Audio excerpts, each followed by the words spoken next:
Virgo, let's go ahead and tap in, see what's going on for you guys in April. If you're a Virgo, Sun, Moon, Rising, or Venus placement, then this is your reading.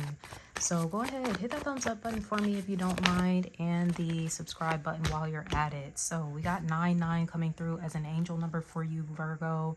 You're starting April, like the first 10 days or so, with the Nine of Swords and the Nine of Cups. So I do like this. They're very different energies, as we can see. She's got her head in her hands. She's over here worried, anxious. What the fuck? You know, how am I going to solve this problem? I'm just so overwhelmed. But then we're shifting into this Nine of Cups, like, you know, hey, everything's working out. Maybe some good news comes in here for you. So maybe you're starting off the month feeling a little anxious, but keep your head up, stay optimistic. It does look like something good is coming in here. Maybe something you've been wishing for with the Nine of Cups that is going to bring in some happiness, possibly around the 9th of April. That could be really significant for you, okay? But you know, I'm sorry if you are dealing with any stress right now, frustrations, restless nights, anything like that. Definitely, you know, some of it could have to do with the eclipse season. We did have that full moon lunar eclipse in your sign, Virgo, like a couple of weeks ago. So you might still be feeling the after effects of that. But it does look like the energy is getting ready to shift here for you into a lighter, brighter, happier space. Okay, so let's move on to the middle of the month. Yes, I love to see this. So like I said, the energy is changing with the Wheel of Fortune. Things are moving in a different direction here, most likely in your favor. We've got the Ace of Pentacles coming through, so some of you could definitely be on the receiving end of a new job opportunity that could be coming your way, a new client that you're landing, whatever it is, it's bringing more money into your life. But we do have the 10 of Wands here. I just saw 2 minutes and 2 seconds on the screen, so 22 can be an angel number for you as well. You might be ending one partnership in like pursuit of another. So especially when it comes to a job situation, you're like, okay, let me put in my 2 weeks notice here because I just got a job offer to go work for this company instead. All right, so it can be that kind of energy coming through where, you know, you are saying your goodbyes, you're packing up your desk. For some of you, you might be packing up your home. This new opportunity may require you to relocate. Okay, so that's really exciting. If that is the case for you, safe travels. All right, but it does look like finally, you know, it's been a long time coming. We have 10-10. You're getting like all the doubles coming through. I saw 9-9, I saw 2-2, now I'm seeing 10-10 here.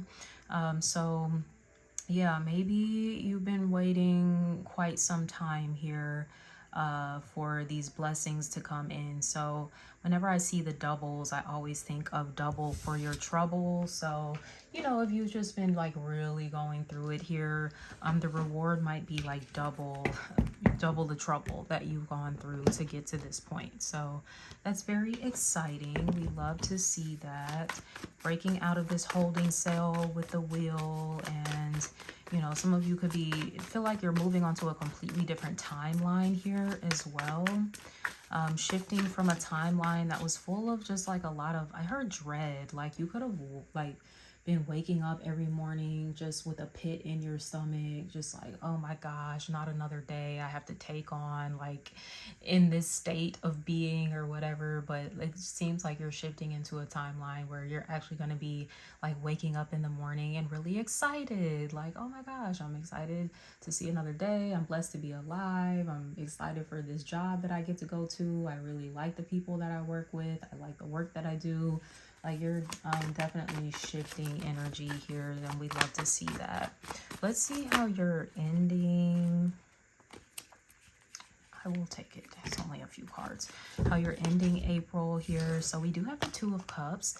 I mentioned 22 came through. So yes, there does seem to be a big focus on partnership, soulmate, soul contracts. You know, that doesn't just have to be romantic or even friendship. You know, this can be a work situation too, where, you know, there is that kind of soulmate connection with the people that you do work with. Okay, we have the Hanged Man coming through here.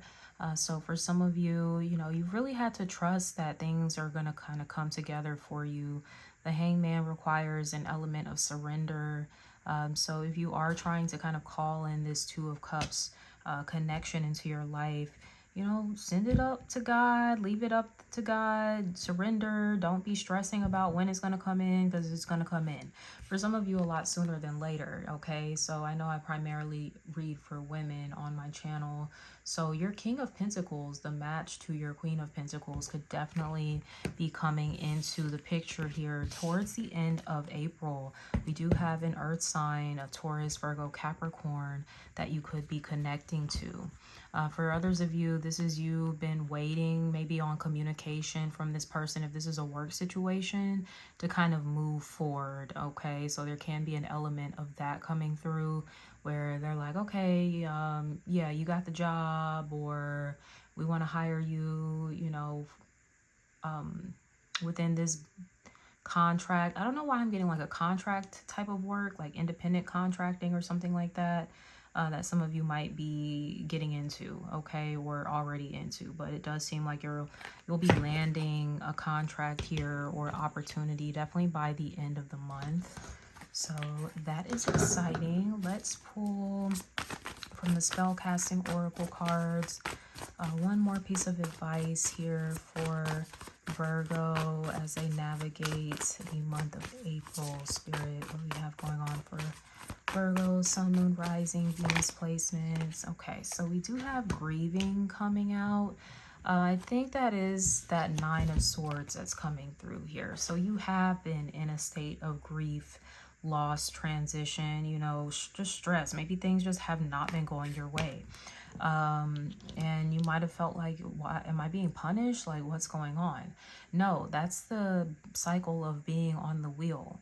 You know, sometimes we're at the top of the wheel, sometimes we're at the bottom, and no one is exempt to being at the top or the bottom. We all go through life like ups and downs, ebbs and flows, highs and lows. Okay, so maybe you've been at a low point for a while and you are getting ready to come up out of it though and enter into this high point. And I don't want to just like make it seem like all doom and gloom. Like, remember, the wheel, it keeps spinning. So yes, enjoy when you're at the top of the wheel, but also know that there are times in life where things just lull, where, you know, sometimes we experience losses, changes, transitions, and things like that. But know that you'll always come back out on top. All right, so go ahead, leave this grief behind, because there are better days ahead for you, Virgo. All right, so with that being said, I'm going to wrap up this message here. If this resonates, please like, leave me a comment, subscribe to my channel if you haven't already, and until next time, sending you so much love. Take care. Bye.